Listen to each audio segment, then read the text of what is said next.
Que les Vieilles Charrues, c'est vraiment le plus gros fest-noz auquel vous avez assisté, participé.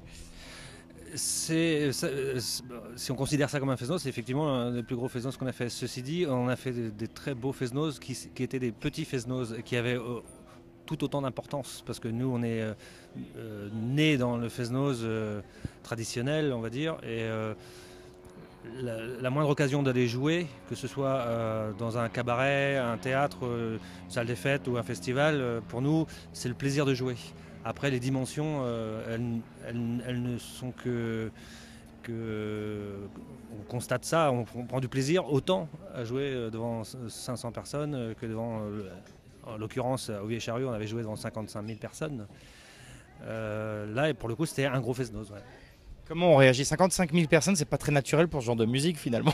Comment on a réagi, c'est assez spécial parce qu'en fait, on est monté sur scène, les gens hurlaient. Il faut savoir qu'on avait remonté le groupe alors qu'on avait arrêté depuis 12 ans ce groupe. Donc il y avait une émotion déjà avant de commencer.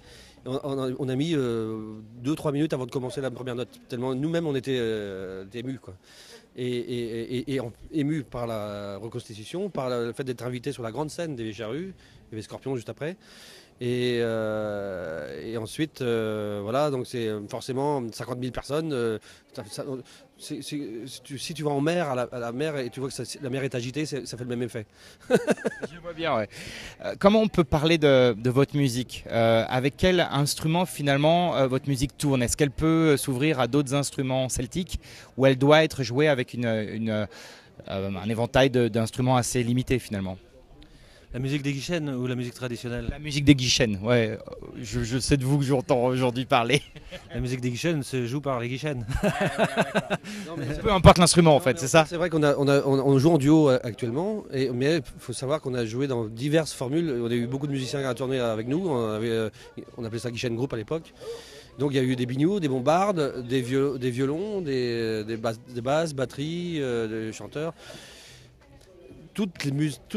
Finalement, tous les instruments peuvent coller à partir du moment qu'on compose quelque chose et à un moment donné, on dit tiens, on veut cet instrument-là. Maintenant, on trouve qu'il suffit de la guitare et de l'accordéon pour faire apparaître comme s'il y avait un orchestre de 50 personnes sur scène, quoi. Très bien. Alors maintenant, vous êtes à Paléo, en Suisse. Ici, il y a, je ne sais pas si vous le savez, mais des racines celtes qui sont très fortes. Les Helvètes étaient un peuple celte. Vous avez déjà joué ici, j'imagine. Donc comment vous voyez ce public suisse qui est un peu public bigarré, parce qu'il y a beaucoup de gens de partout ici, en fait. En fait, c'est la 4e fois qu'on joue en Suisse. On a fait l'Irish Guinness Festival, le Festival Corberrier et puis Neuchâtel. Et aujourd'hui, donc Paléo. Et on a eu un accueil à chaque fois incroyable, quoi. Vraiment très très chaleureux et très à l'écoute de ce qu'on faisait, quoi. Ce qui est étonnant, c'est que depuis cette année qu'on vient en Suisse. Au bout de 30 ans de carrière, il était temps parce qu'autrement on est bientôt à la retraite. Hein. Vous pensez pas continuer longtemps comme ça? Est-ce qu'il y a des moments un peu de lassitude parfois? Non, mais c'est-à-dire que des fois il peut y avoir peut-être des fatigues, mais nous on n'a pas l'intention. Au contraire, on sort de mieux en mieux, de plus en forme, plus on vieillit, plus on est en forme. D'accord. Bon, tant mieux. Là, il y avait Carlos Núñez hier. Je suppose que c'est des gens que vous avez rencontrés lors des festivals interceltiques et autres endroits comme ça.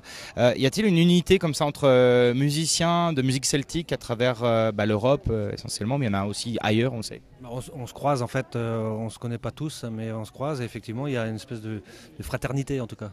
Plus qu'une unité, une fraternité, c'est une famille. Les musiciens sont une grande famille et puis voilà, on a l'occasion, comme des bateaux dans un port, accoster, appareiller et se dire bonjour, boire un verre et puis c'est comme ça. Ce qui est étonnant, c'est qu'on croise des gens ici par exemple, Denez notamment, qu'on a croisé il y a longtemps, 20 ans, on les croise qu'à l'étranger. On se voit plus en Bretagne.